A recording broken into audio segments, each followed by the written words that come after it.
And why Melbourne is so special and it's got the shuffle and the other cities hasn't is that we've kind of nurtured it and we've sort of developed it and we've kind of created that scene and kind of held with it and sort of run with it and continued to push it. Like, Melbourne is still, it's got a rave scene because of people like myself and Brad and those guys that do Pharmacy and Midrow and all those types of people that do Base Station and the guys from Hard Candy. Like, we've kept like that kind of whole spirit kind of alive and keep promoting those sorts of gigs and doing these sorts of shows. And although our music styles are different, the philosophies are still there, the fashion, there's still that closeness that people have to the scene, that no matter what music style you're listening to, there's still this vibe and this kind of magic kind of thing that everyone can kind of connect with, which is the rave scene sort of thing.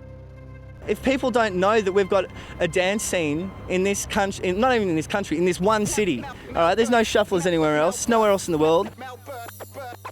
It's very much a Melbourne thing, and as I said before, it's pretty weird for us to jump in a car and just drive to Sydney and go, hang on a minute, it's completely different here. It's only like up the road, you know. It's very different to quite a lot of the other dances around. For example, Sydney, I went to Sydney a little while back and listened to some dance music there, but all they seem to do is just mosh. The Melbourne Shuffle is like a one-of-a-kind dance. It's gold. I've been around the world and I've seen people, I've seen how they move, how they groove. There is nothing like it in the world. It is Melbourne.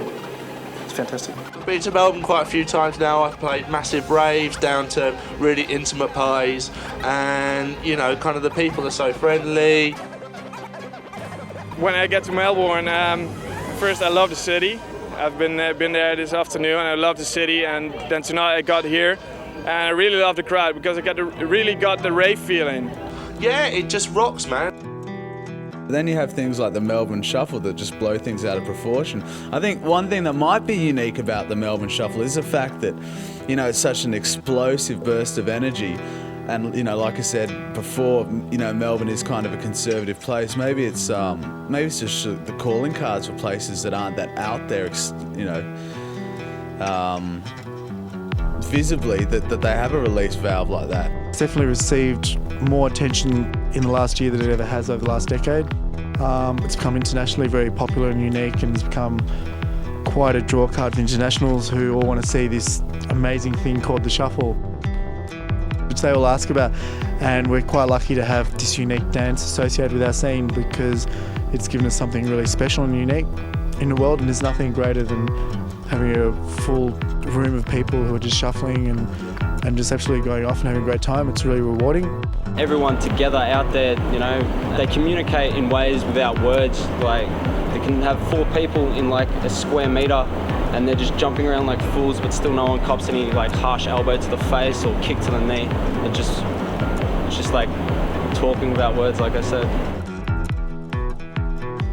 I think Melbourne's dancers put a lot of effort into it because dancing's really looked upon in our rave scene as like, there's t-shirts, shuffle, Melbourne Shuffle, we're renowned for this shuffle, so I think people feel that they do have to shuffle or get out there and dance more than they would in another environment where these words aren't around and where people don't dance as much. In my opinion, I think the shuffle's about dancing well. It used to be that you'd go out and you'd dance any way you liked, but now it's become, I think, very important for a lot of kids to dance the Melbourne Shuffle, and there are different variations of the shuffle from what we've seen, but it's still very much about the basic dance move and how they perform it and how well they perform it. I'd definitely call it rocking. Shuffling I see more as a specific way of dancing, when rocking is just letting everything out and having a lot of fun.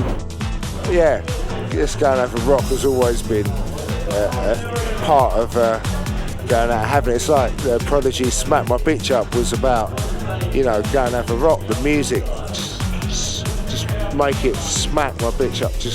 It wasn't about women and all the politics that we got from it. It was about the music, So, everyone has their own little sayings and little words for everything. It's where you grow up.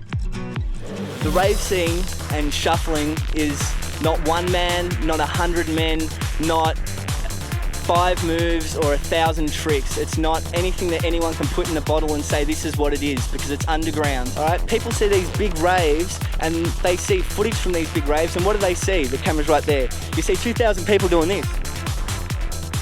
That's all you see. Or 2,000 people doing these ones.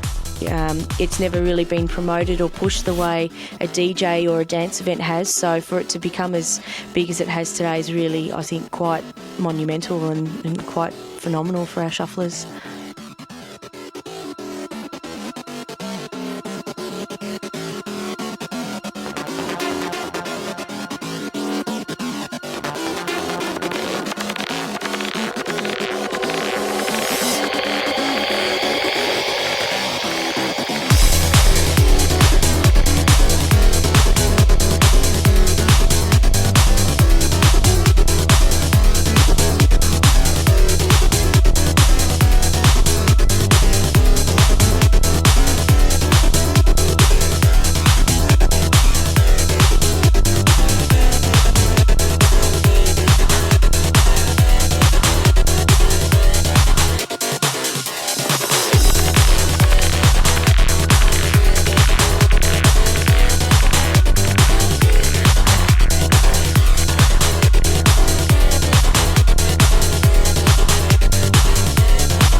There's no inspiration unless if you're watching video hits or MTV type, stuff. There ain't no ravers on there. There ain't no ravers anywhere.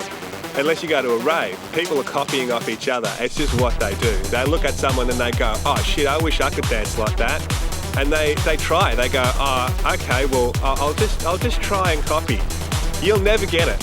You'll never get it because you have to be on that guy's wavelength. Even if your best mate is the guy you want to try and copy off, you ain't gonna get that. So what you do is you try and you come up with something new, which is different, which is your own, and basically it becomes unique. Then other people start copying, and the whole bloody scene copies off each other. That's why you get so many similar styles, but they're not exactly the same. Because I've never to this day seen rave done in sync. I've never seen two ravers go, "Okay, this is exactly the moves I'm going to do." It's just too freestyle for that. Yes, that's correct. No two ravers dance the same. Melbourne Shuffle is a specific step. It's a very simple step. It looks quite complicated, but when you actually sit down and watch someone, it's just a matter of just shuffling your feet in a particular way. And then once you've learnt that, then you can cater to your own technique and whatever you've learnt. Sometimes you copy off someone else's move, or sometimes you come up with something else. But it's a very basic step that can be evolved. Yeah, there's definitely a spiritual side of dancing. Some people take it to a bigger level than others. Some don't even feel it, but definitely when I'm out there, sometimes an hour can go like 15 minutes and I've just got a massive smile on my face and I'm in cloud nine. But when I'm out there dancing, I don't feel my lungs. I don't feel the pain. I don't feel the anguish. Not until the bass beat stops and you go into shock. It's very euphoric, but at the same time it's very relaxing. Best thing about dancing, I reckon, is just the moment, being there, being with everyone, just as the beat stops, looking around and seeing everyone else focused on the DJ, waiting for the next beat to kick in, just losing yourself kind of, or just having fun, jumping around like an idiot. You stop thinking. It's similar to how I feel on a DJ now. You can go to start DJing or dancing with all the whole world on your shoulders. As soon as you got a groove happening, you're forgetting what you're doing. You don't realise what you're doing. You're just doing it before you know it. I used to, before I DJ, I used to promote and dance. I'd dance for 8 hours and then realise that the night had finished. Because it feels awesome when you're going absolutely flat out, knackered, like just fucking crazy to the music, like when you feel in it.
I've heard 20,000 arguments and 20,000 hours of nonsense about how to describe the Melbourne Shuffle. All right, but to put it simply, it's a style of dance that's flatlands, done on flat grounds, where you don't allow your hands to touch the ground and is to the rhythm of the music. So it's not breakdancing where you can do a willy-nilly spin even though the music's going bar, bar, bar, or sit there and go bar, bar, bar when the music's going. It's a very designated to rhythm, to the music, and your hands should not touch the ground. Anything that you can come up with in that, that's yours. That's your canvas. Whatever you can create it. Everyone has their own unique little flair that they'll throw in, from being, little side jumps, kicks, to running forward and back. But generally, there is a style, but everyone has a unique edge to it, which is creatively, creates a really fun thing. And something, really good for the scene. I want to go out there and find the world's best bass beat and get me to dance. I don't know, I suppose I used to have a go at it and do my own. Mine sort of turned into a weird pirate techno jig. Like, I know your basic shuffle, you got your running man. So I pretty much stick to my running man and just flow with my hands. I love pretending I'm playing basketball because you're just getting someone else involved as well by passing the ball off or whatever, and it's just fun mimicking, miming anything, not just ball sports. I love moving very hard.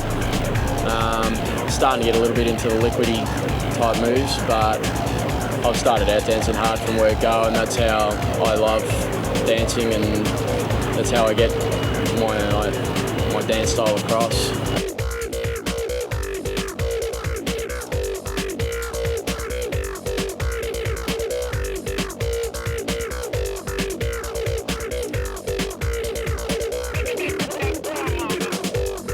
It's a whole painting, you've got all the different colours there, whether you've got your running man for aggression and anger, which is your red, and you've got your breaks for your smooth blues and all your different stuff. The music's coming to you in sounds and colours and waves, and you can transfer it in any way you want. You can make it orchestral and grab the high, the mid and the low of the beat and separate that to your feet. Your feet can become the bass beat, your body rock can become the mid, and then the high fills can become hat tricks and spins and moves and anything that you can imagine.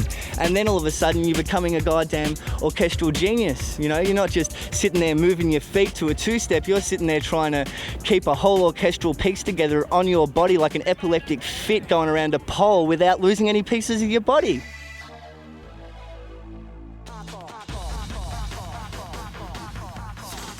There's a lot of different shuffling styles out there. You have from your sexy shuffling with the females to very aggressive guys with their running man, to some guys that can pull off 10 to 12 spins at a time.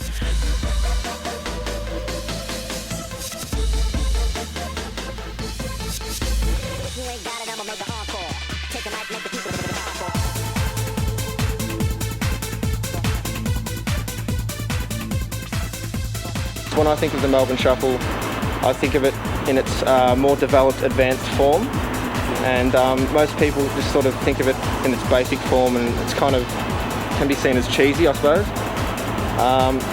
But yeah, I don't know. I'd describe it as an organised freedom of movement.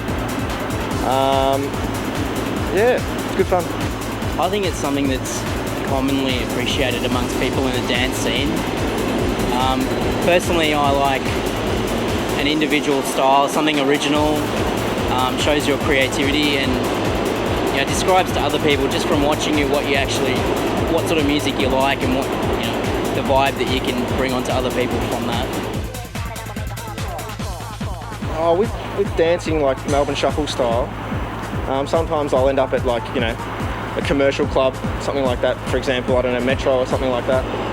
And I'll have a bit of a dance when a techno track comes on, and yeah, people just look at you like you're a freak. So yeah, I like it. I actually find it hard to steer away from a bit more of a twisting, shuffling sort of style in my dancing now. If I go out to a normal club, because you get very used to the music and the way you dance. So yeah. Yeah, you always try and incorporate the your shuffle style into whatever music you're trying to dance to, but. And then you look around, you realise everyone's not dancing the same way you are, and maybe you should slow down. Yeah. You kind of feel like a freak. Oh, you can't explain it. You can't explain it. You got to do it, got to experience it, and then once you do, you just can't have enough of it. It's about street, style and sense, and if you put the three of them together and then you express yourself and you don't care what you think looks gay or dainty or what looks cool and strong and masculine, if you just feel what you want to feel, people will respect that. There's a heap of different styles out there. Like, I've seen everyone's got their own individual style, but it's sort of all the same. You can tell they're from Melbourne, you can tell they've actually learnt it from Melbourne, but they've all got their own way of moving. I just like to sit there and watch dances sometime, and there's like 5 people there. You can tell they're all Melbourne shufflers, but they're all individuals as well, just doing their own moves and stuff. Don't like the way that a lot of people do this whole fucking leggy, kicky, slidey to the left sort of stuff like that, and they all dance in unison. It's like you should make it a bit more of a personalised expression rather than, is this thing on? Like, oh cool, oh, getting all deep and shit here and like nobody's listening. It's like, give me this. Yes, well, yeah, I think it should be more of a personal expression rather than a conformed sort of style. I'll be brutally honest here. Like, I see a lot of people just pulling off the same moves as everyone else, and like I don't really see that as an expression. I just, you know, I like innovative. I like people being innovative. You know, like producers being innovative with what they write, pushing boundaries is really good. You know, like, and I suppose people just dancing like everyone else isn't so good. You know, the shuffle's good as long as it's not just the same old moves as everyone else is doing. The encouragement's really done on the dance floor because it doesn't really matter if you know someone. Just looking at someone, big thumbs up or fucking oath, bro, really shows, you know. I see someone that I think that they're dancing awesome, I go dance next and they're like, fucking, you going off, man, that's all good. People love getting complimented on how they dance, and yeah, it just makes you feel good about yourself, and you want to dance more. And it's not one particular dance you have to do, everyone does their own thing. It's a freedom of expression for people who don't get to go out and play their music through DJing or put on their parties through promotion. So it's definitely something that I think we're going to see continue and become even stronger in the Melbourne club scene. Oh, I love dancing. You really express who you are and how you feel through dancing, and that's the fantastic thing. And Melbourne Shuffle, we're unique. And it's great, everyone's in their lines, we're not interrupted, and it just looks fantastic from no matter which way you're standing.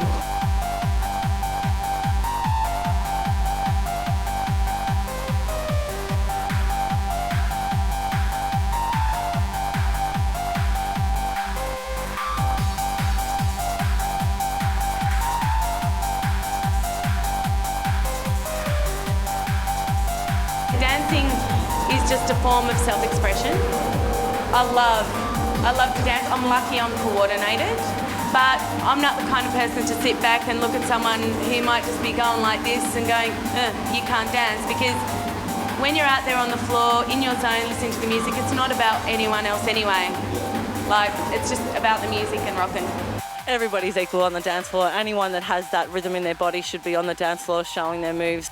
For me, the best thing about dancing is just being able to express yourself through the music and to let the music move you. I think it's become very much its own culture over the last few years with the Melbourne Shuffle and with Candy, but for me it's still very much about a self-expression and what the music does for you, whether it be through the Melbourne Shuffle or just through you moving your body to how the music makes you move.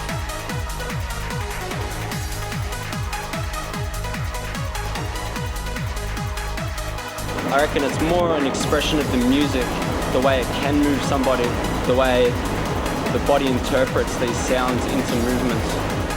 Yeah, we got approached from overseas to supply the Candy Shufflers, and at the time I think most shufflers last for a year or two. Unfortunately, the footage they'd seen was about 2 years old, so we had to come up with a whole lot of new shufflers. So we come up with the idea of running a competition, and you know, we had judges that would score people on the unique style of dancing, and we chose people that were slightly different. I think we didn't actually have any idea how big the shuffle was in Asia until we got over there, and Scott came back with lots of feedback and they were just all blown away, and it was a big eye-opener for the shufflers as well, because they had their own stage and they were all dancing and they were as big as any of the DJs who were over there, and some of the DJs there were in the top 25 in the world. So I think it was really humbling for our shufflers to realise how big they actually are, and they were there just dancing, and they were part of the main act. When some of the DJs were on stage, the crowd were actually facing the shufflers and turned around and they were looking at them.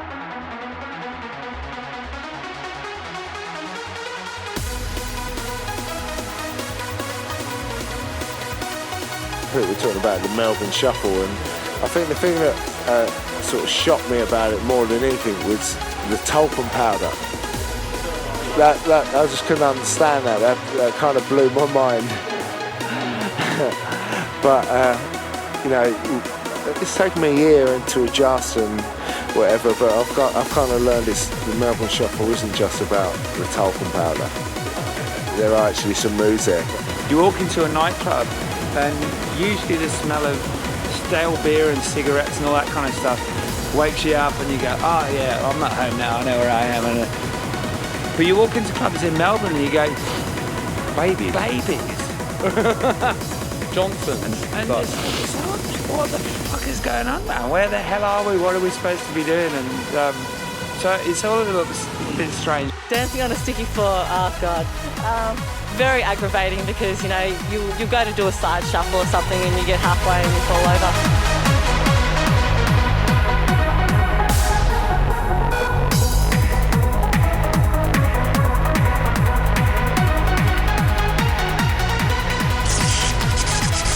Learn to shuffle, or you can become a sweaty mother cokehead, and you know, either way, I mean, you got two choices. We took the positive outlook. You watch them and you learn, and then you practice where you don't mind practicing, whether it's at home, whether it's somewhere not seen, and if you don't care, you practice right there and then. What is best in life? Crush your enemies, see them driven before you, and to hear the lamentation of your women.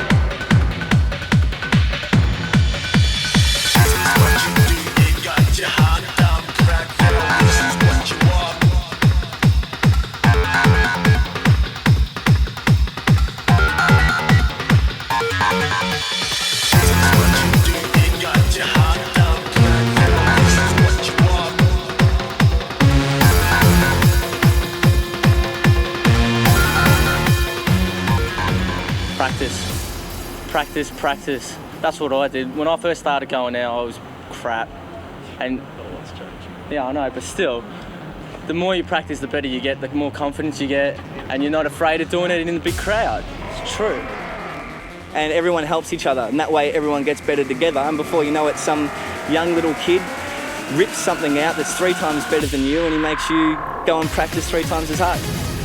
The way I started learning how to shuffle is I used to watch everyone else dance, and I like their moves, and what I do is I go home and I crank my music up and I'd be just like there dancing, and then you really feel into your groove, and then it's like, yep, I got my stuff, I got my steps, and then you just go rip them out on the floor and everyone's like, yeah. Watching's the key.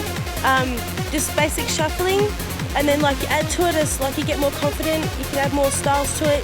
You pick up from watching other people, or they'll stand there and they'll show you, help you out. But watching is really, and in the mirror too, you watch yourself in the mirror and you're just rocking around and yeah. Conan, what is best in life? To crush your enemies, see them driven before you, and to hear the lamentation of your women.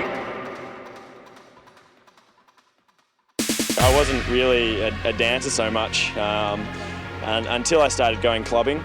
And when I went clubbing and met other people that were dancing, you just sort of copy each other and you learn from what everyone else is doing. And back then, there wasn't really a name for it. It was just the way everyone danced around here. So you just sort of cotton on after a while and then get into it. If someone from Melbourne goes over to the UK, you just get picked up straight away within about 5 minutes, and everyone just sort of gravitates towards you and says, "G'day, how are you from Melbourne? I bet." It's just a bit of good fun, and everyone likes to dance like that, so why not, eh? So I went over to this guy and went, "Those brothers, you're from Melbourne, are you?" And he was like, "Yeah, He was so happy. Met you before."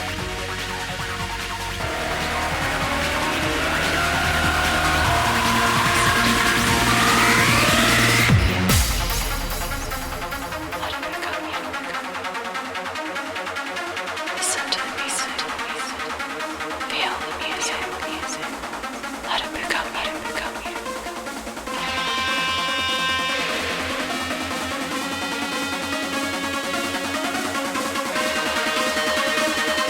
Yeah, it's just people need to, like, I don't know, not be afraid to ask a question if they want to know something of dancing. Get out there and have a go. Wait for that one moment when it feels right, and then just take that first step. And once you start, you know, just keep going. It's easy to keep going once you start. And the first step's usually the hardest one.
Yeah, this is what you are, Mr. Rapper down crowd, Frosty, Wobbler. If you wanna eat this up in the mix, Frosty, yeah, what ain't pulling it, so take off the ace of my sleeve, son. I just to be the dapper rapper in the place, what? Who's the easy, yo? Everybody knows this is what you do.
Any sort of style of music, or any style of dancing, or any style of graffiti, it's got to start from somewhere.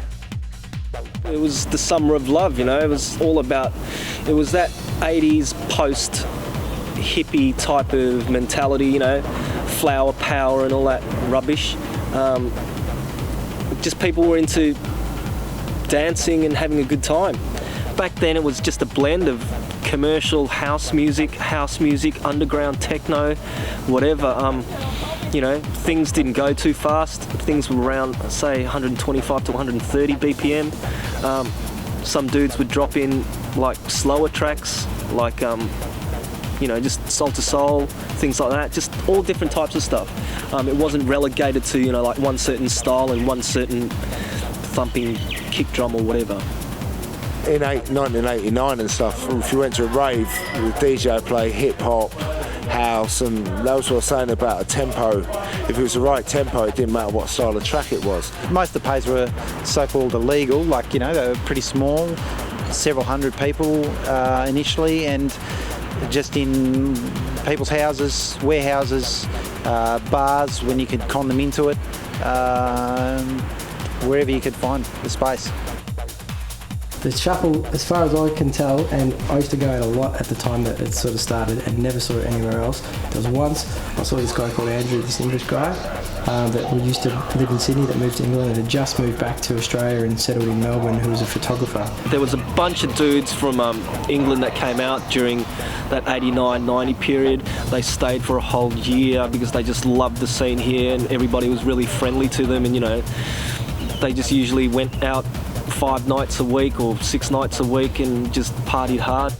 And he was doing this dance in the corner, and me and a couple of friends were just like, what's this guy, And we'd seen him a few times. We'd seen him before, but from a distance, and then we were at Commerce Club. Commerce Club was like a really underground kind of club, I guess very similar to Razor, which was a Friday night club that used to run like for the house heads, and all the Molly Meldrum used to go there, and Michael Hutchinson, Kylie Minogue and those sorts of people. It was a real kind of sceney music scene place, but all they played was house music. And Commerce Club was the exact same kind of sceney kind of place, really trendy and just like really cool and underground, but it was for electronic music. It was more house. That's where like a lot of techno stuff, rave stuff, like Terry Ho used to play there. He used to run Octave Records, and Jason Rickboy used to work there. I used to play there a little bit, Willie Tell, Ollie Olsen. Like, it was a really good place. Commerce-wise, when I spun there, we used to get loads of people in, mainly because it was the only place back then that was open till 9 o'clock in the morning, where you can keep on drinking until 9 o'clock, and that was fine. That and Razor were the only two sort of like underground clubs in Melbourne. Their licensing, their whole license, their alcohol license, wasn't a proper nightclub license. They weren't actually nightclubs. They were just a men's club, really, that had a really old archaic drinking license dating back to the 50s and 30s. And that's where we saw this guy Andrew, and he used to go there every Saturday night, and we saw him about the second or third weekend that he'd been in Melbourne. We saw him, and he found out that was the place to come, and he just came there and he was just doing this crazy dance with his feet. And back then, people used to do like the acid house kind of thing, and stand there and do all sorts of stuff, but nothing like this. It was really like we were just like, fuck, what's going on here? This guy's like crazy, we couldn't believe it. And then we just walked up, started talking to him like, oh dude, this is amazing, what are you doing and stuff. And then a few of us started to copy it. When I first met Richie Rich, he was like a bussy at Chevron, the Chevron nightclub in St Kilda Road. He used to come down to Commerce all the time and just hassle the crap out of me, asking him what that tune was. And so I just kept sort of practicing and stuff, and then a few friends of mine, we used to always sort of dance together, and as you do in your groups, and you kind of go the effort of getting dressed up before you go out together and putting on your outfits and stuff, and dancing in front of the mirror and shit like that. I'm sure he did bust a few shuffle moves. Everyone was still doing this acid house kind of thing and had bandanas on and whistles and smiley face t-shirts, and no one was doing this stuff, so it would have been like 89, sometime in 89. And then we started this little dance troupe thing where there was a group of us, and we started doing like little routines with the hats like they do now and all this kind of stuff, and like sort of a bit like breakdancing, where you sort of like you're in a group and you're all sort of body pop and pass the current on to each other, and then the next guy does his thing. We used to do the same kind of thing. And at the start of 1990, when Mark James and Paul O'Loughlin started a club called Pure, which was the first ever rave club in Melbourne, and that was at the back of the Palace, because it went from like 300 people to all of a sudden every week like 800 kids. So over a month, there might have been 1,500 unique kids coming and getting into this style of music and this style of fashion and this kind of dancing routines and the whole package that comes with being a raver.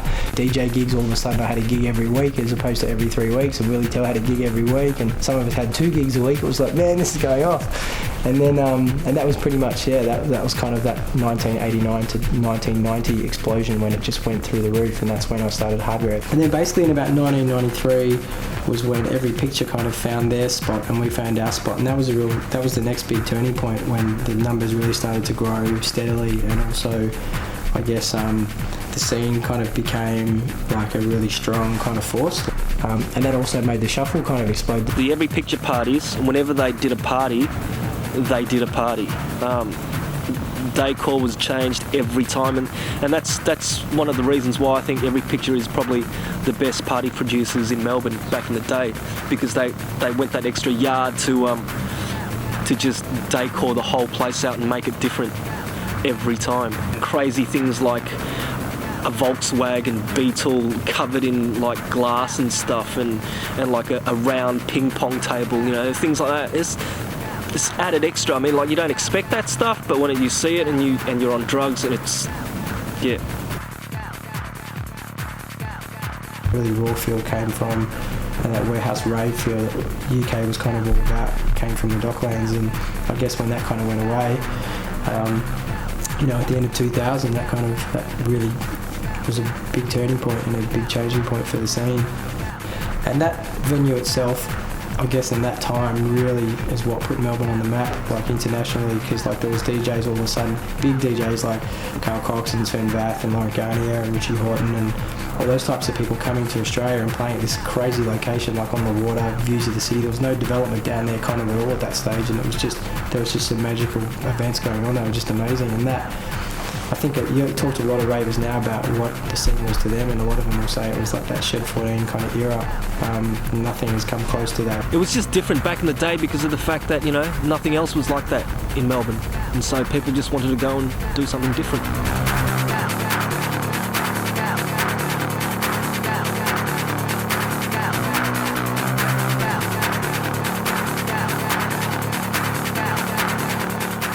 And then I went downstairs because I heard the techno music going, oh yeah, and all these people were going off, and I was like, couldn't figure it out, but it was definitely different. And I was like, okay, and I just accepted it for that.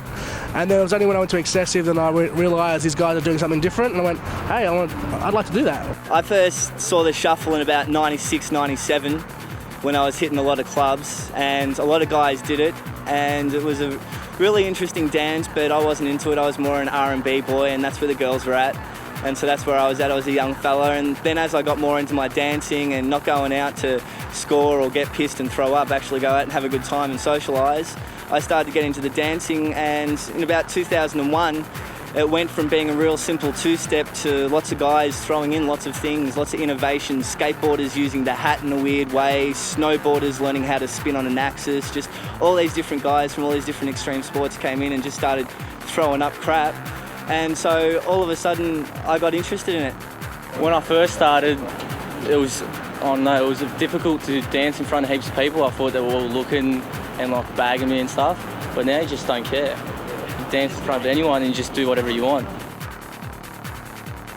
I started dancing back when I was about 17, getting into the shuffle because I saw some guy do it for the first time in a club, and it just looked really cool, and I'm like, look, one day I want to do that. So I started going home and put on a bit of beach ball. People, get ready to flow. And I started, you know, busting my moves and shit. And yeah, you know, 3 years later, rocking it still.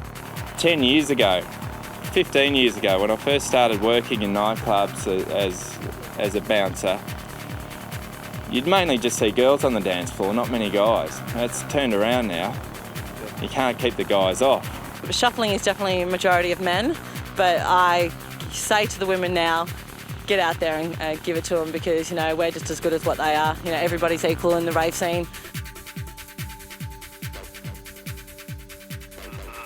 First time you'd ever catch me on a dance floor, like, it was just the ultimate feeling, because I'd never go near a dance floor. I'd get on and suddenly this fucking rushing feeling, you're just rocking it up, you're like, all right, don't care what everyone's looking at you, you're just like, yeah, fucking, let's rock. The concept of the shuffle, or the ability to do the double timing, or to hit the beat on the hat as well as the bass drum, and to use your body weight shifting forward or backwards or left and right to guide where your feet are going to go. And when you soon start getting to that level, then you're free. It's a bit like a DJ finally getting able to get his records in. He can then start trying to use his mixer properly, you know, to its fullest effect. And it's like that with the shuffle dance. It frees you right up. And the more you learn about your body during the dance and the way you move and how it affects your dancing, the better you get.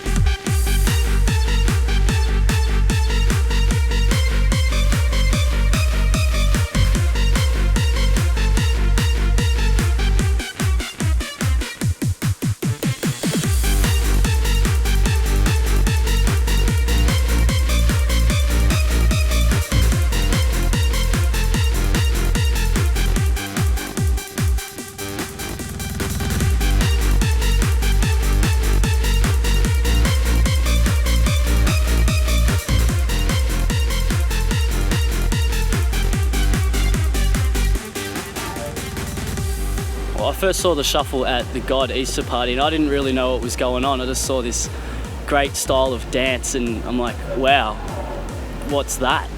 And I just wanted to try it. So I started off not very good, just I didn't know what I was doing. And then over time, went to other parties, got better, and more. I do more of like the Running Man kind of style. Saw the Melbourne Shuffle for the first time at the Greenwood Hotel in North Sydney. And I remember thinking at the time, what is this? What are these people doing? It looked really interesting though, and I thought to myself, it must be a private dance company or something, because there were about 4 or 5 people just on the dance floor, and people were just in a big circle watching them. I thought, oh, you know, they must be professionals. But then I started to see it more and more, and I asked somebody about it, and they said, that's the Melbourne Shuffle. And I said, well, what is it doing in Sydney? And they told me that it's actually known around the world.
Well, the same reason fucking everyone's out here in the middle of the bush this morning. Fucking have a look at them.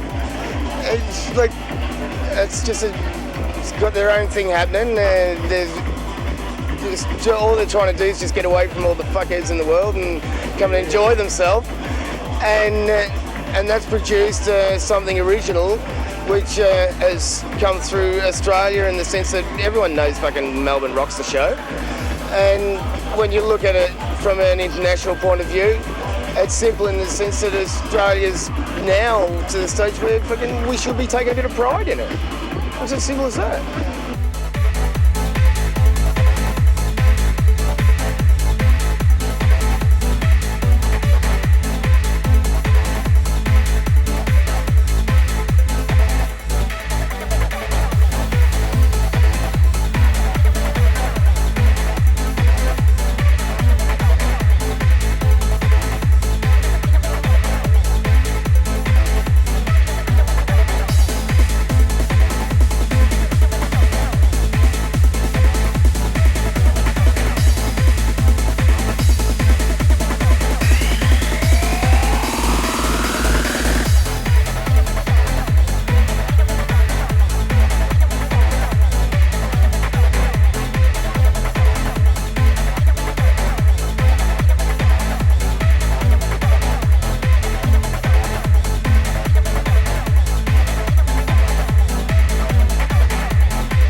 I first saw the Melbourne Shuffle probably before it had that designation, and I reckon the first time I saw people dancing like that was around 1992, 1993, which was coincided with when I started going out to parties, I guess.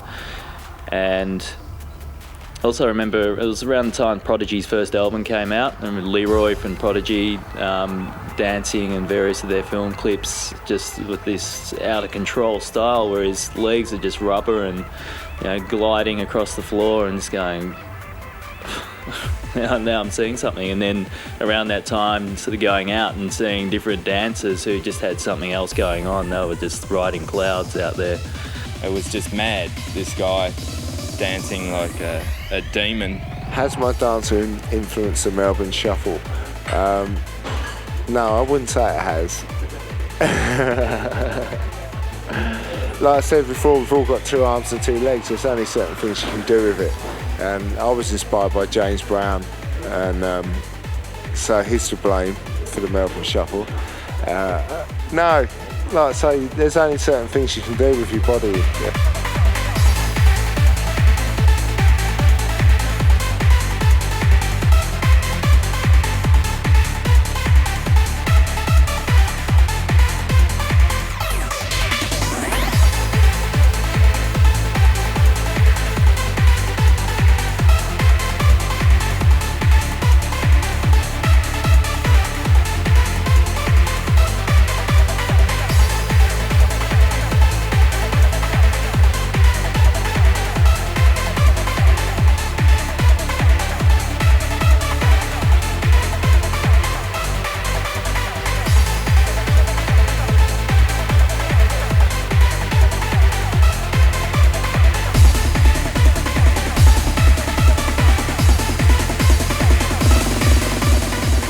It's almost like a kind of speeded up breakdance, kind of like the way, who is it, like kind of Prodigy and all that, like that really like breakdancey thing.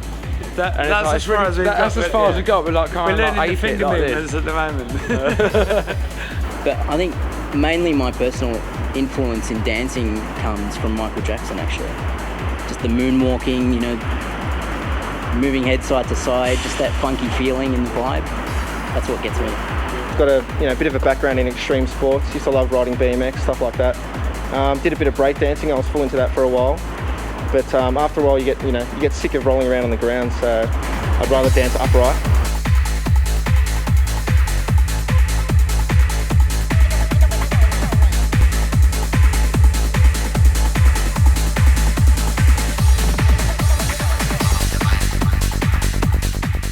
They're individual, like, but they're freestyling at the same time with their dance, as in, like, they're making it up on the spot and things like that.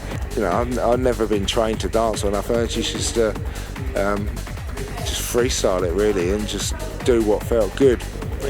Freestyle, yeah, just fucking go with whatever. Don't look and go, hey, that guy's kicking left, I'm gonna kick left because he looks cool and he's wearing fluoro zinc. It's Winco.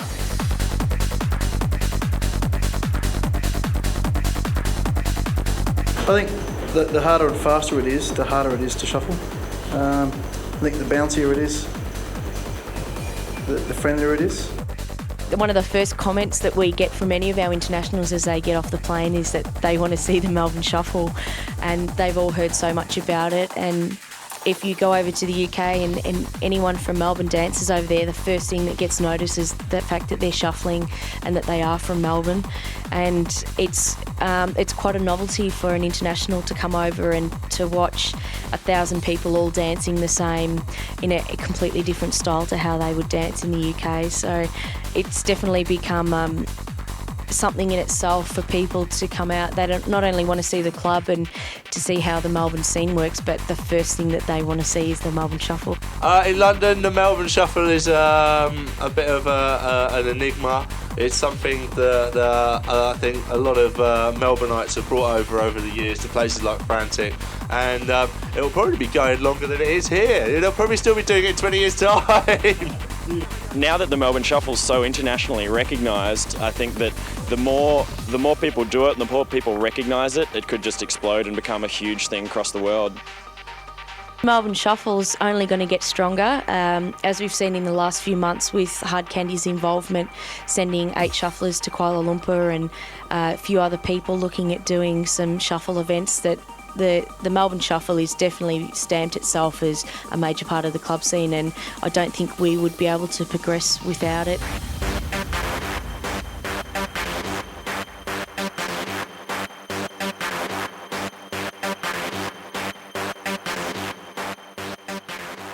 Techno is very much a stomp on the beat. That's the secret, guys. Stomp on the beat music, and it's a very earthy type of music because of it, which is why outdoor parties work so well. If you look at African cultures, you'll find that all the African dancing styles, they smash their feet against the dirt on the beat. There's a lot of European, like Morris dancing or ballet, they jump up in the air, you know. There are different theories about, you know, in Western cultures have gods in the sky, therefore people jump up, and earthy cultures who, you know, worship Mother Earth or whatever, they'll stomp on the ground. No, perhaps that's where it all comes from, I'm not sure.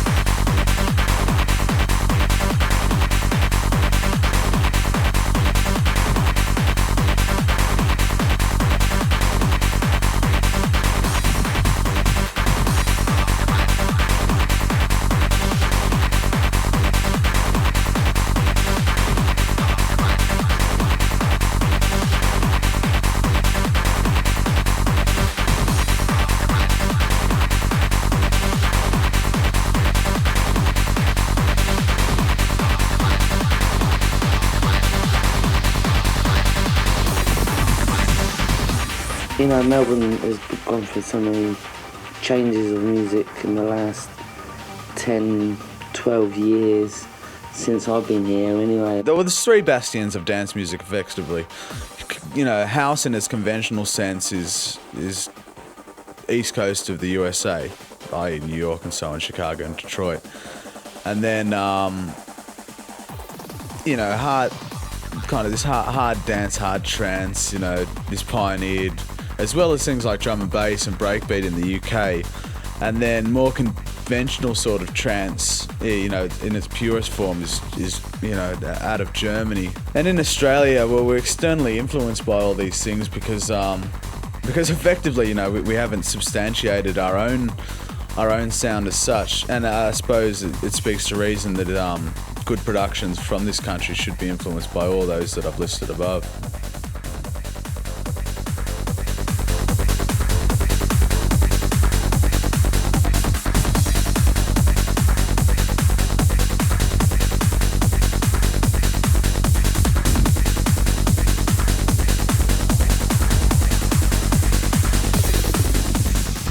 I've always been into dancing and dance music, really, whether it was reggae or, you know, when I was growing up, I was into sort of mod music, mod movement, which is Northern Soul, and it was about going out at parties, at house parties or whatever, and having a dance. It wasn't about anything else, really. It was just about this. People have just got to accept that there is a dance community, and then there is a drug community, and then there is a music community. If you put the three of them together, you have what makes up the rave community. But that does not mean that DJs are down for the goddamn drug dealers and that drug dealers like the dancers. Hey man, there's no way we all get along. But it all makes the atmosphere that is the rave scene. As much as this scene is very different to rock and roll and stuff, and it's a lot more people, a lot more on the same level. When you actually get down to it, they're not. When you go to like a gig, like a pharmacy, like I was at on Friday, for instance, like there is, although everyone's equal and whatever, there is like the hardcore dudes that have really well dressed for the event and they've got all the moves and stuff, and they're kind of at the top of the pack, and then you've got like the newbies down the bottom, you know, like the new kids that have just started to get into it, and they're sort of got the basic moves down pat and the fashion and stuff. Like it is kind of like an ordered society. Although the rave scene, predominantly one of my biggest arguments with people when doing interviews is what's so special about it. It's like, well, you go to a dance party and everyone is equal. That's how it used to be. I reckon that I've noticed a lot in the last couple of years. There is an ordered kind of structure. There's the, you know, there is. It's a bit sceney. Yeah, there is a hierarchy, definitely. Like in the techno scene, in the trance scene, in the club scene, in the electro scene. It's not as we are one anymore as how it used to be. And I guess that just comes with attitude. Like kids and people that go out get this attitude, and they go out and they kind of, you know, they just, because they've been going out for 3 years longer than somebody else, they're old school. It's new fresh kids coming out of school every single year, 18, they hit the clubs and they get sucked into the rave scene, and then they love it and they say, this is my life. And they either spend 3 months, go hard and get washed up and goodbye, or they get a reputation, they become a part of the scene and they stick around for a couple of years until they find something out, take from the scene what they want, or just vanish off into the distance. The ravers aren't just white Aussies who have a criminal tendency, they're actually every single race and every single kind of being you can imagine. We're more than just, you know, ravers, we're almost a race. Because there is no barrier of race or creed or whatever.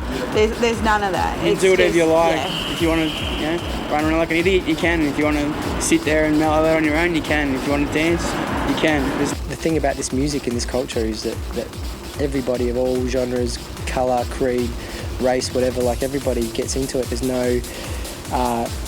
no racial barriers, there's no, like people that look down upon people for dancing in that way. In the daytime I wear a suit and everything like that, and nighttime, got all these things happening. I feel like a Batman, at nighttime, just change my image, go out, have fun, meet all these crazy fun people, because that's what it's about, that's all it's about. I reckon a good party is anything with music and a mad dance floor. I love dancing. I always judge my night on how my dance was. If it's packed and I didn't have a good dance, then it wasn't as a good night. I can go out anywhere, there can be no one on the dance floor, and if the music's good, I'll just dance all by myself all night. Yeah, like I could have a good time here with the stereo, just pumping and having a dance, really. I can't just sit there in the club and not shuffle because it would just be so boring. If I hear a good song and I'm sitting down, it's just a waste. Just a waste of a song. I couldn't imagine a party without the shuffle, the dance, it wouldn't be the same. Having fun, party with friends and meeting people, chatting, dancing. That's the most important thing you want to go out. Yeah. Dance makes it a party.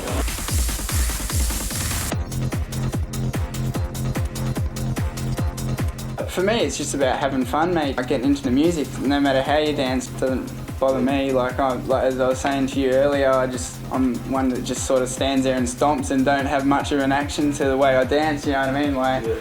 But I know some of the other dancing styles are pretty cool to watch. Like some people get right into it. Yeah. I remember going camping years ago with a good friend of mine, and there's this one guy there who was right into raving and stuff. And all weekend he was practicing these dance moves and stuff, and he had names for them and everything. You know what I mean? Like it really spun me out. But he was zoned into it, doing all these little moves or whatever, and bringing up these names for him and all of that. And I was just having a laugh. I was like, I thought it was cool. Whatever. Yeah. See what you're gonna do. Ladies and gentlemen, I'm your DJ.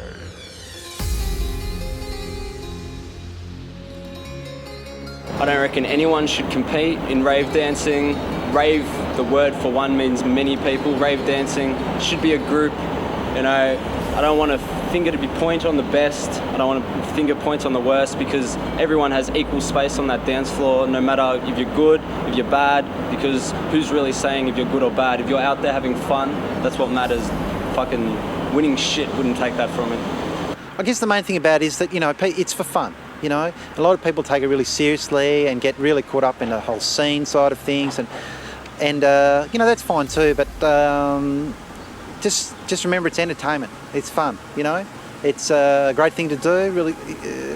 And if you're interested and in some way, like you're a musician or you want to be a DJ or something, well, yeah, that's all possible too. But the main thing is that this is for fun, and not to.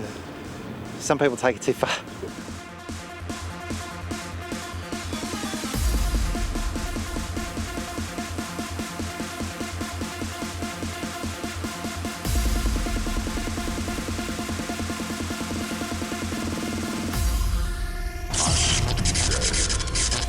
I think if you're looking for something different and something cool, if you're just sick of the same shit that they serve out at a local pub with all the rest of the beer drinking creams, come out and actually have some fun, enjoy life. It's not, it's just, it's not all bad. It's not all, it's not all about drugs and all this sort of stuff that goes on in the scene. But it's just about people having a good time and enjoying music. For me, it's about going out and dancing and just enjoying life. I'd definitely recommend people to adventure the unknown, because you'll never know what you'll find there. It's best atmosphere and some really great people out there to meet. Not always about the drugs, you know, like these big events, people go and OD on G and shit. They don't know how to have fun. Don't get bogged down with accessories, because the music's there and you've got your body and all you need to do is dance. Don't eat yellow snow. Always remember to leash your camel. And don't do too many drugs. I'm not going to stop you experimenting with drugs. I'm not a politician. I can't stop you doing what you're going to do it. But have fun and don't abuse it. If you abuse anything, it'll up. I think the reason people get too obsessed with raves and write themselves off a little is because they're desperately seeking for identity. And whereas they might find some of it within the rave and dance scene, it's not a means to an end. I think any good life has a wide variety of interests within it, and you'd be a fool to think all your answers were on the dance floor. I'd recommend that anyone with an open mind could attend a rave or a dance party and get a lot out of it. I think that's important. I think if you've got a closed mind and have already had your mind made up by a current affair or tonight, then I don't think there's much point you going. But yeah, if you're open to something culturally different, I think you can get something out of it for sure.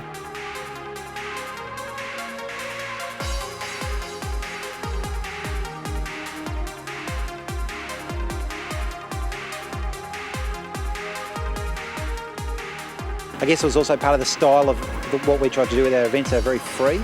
Like you can wear whatever you want, do pretty much whatever you want, as long as you didn't hassle other people and stuff like that. And that kind of freedom, I mean, that's really good for everyone.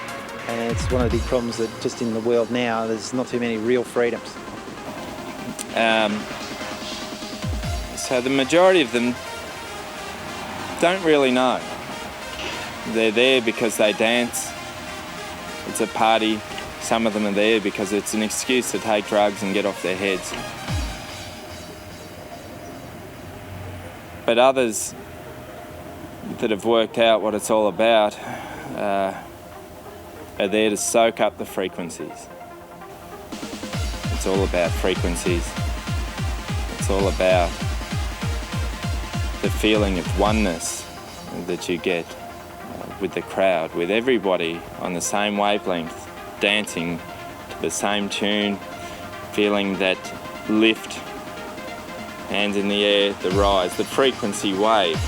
And everybody's riding the frequency wave. And when they come up, everybody's there together with them. And it's a feeling of unison.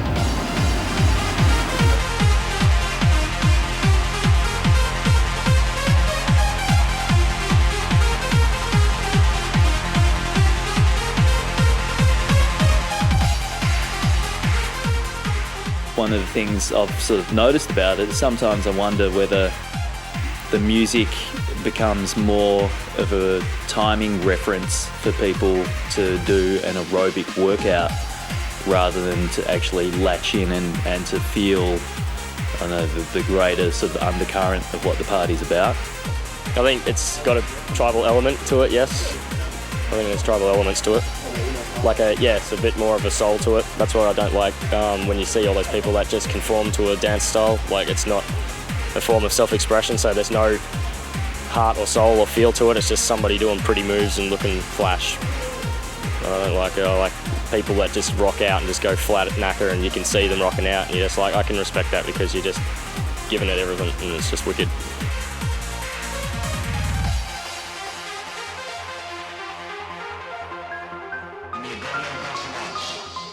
And there'll always be people for whom it maintains a deeper spiritual component, if you like. But then, of course, like anything, once anything becomes popularised or commercialised, then there's always going to be people who take it on face value or on a superficial level, and that's the only level they'll be able to actually understand it on.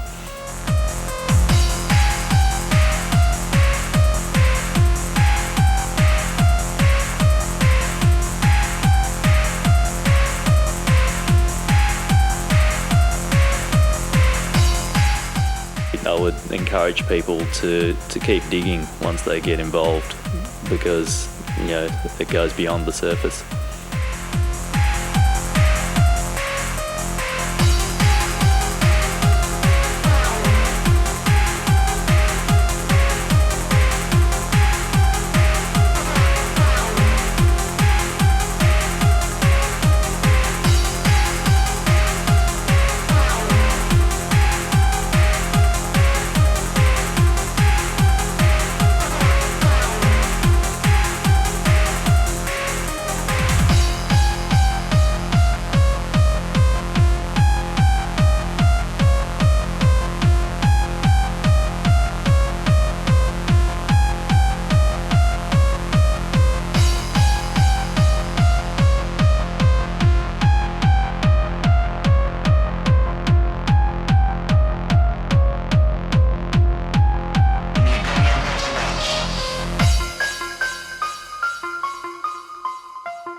If you don't like it, get the fuck out.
If you don't like it, get the fuck out.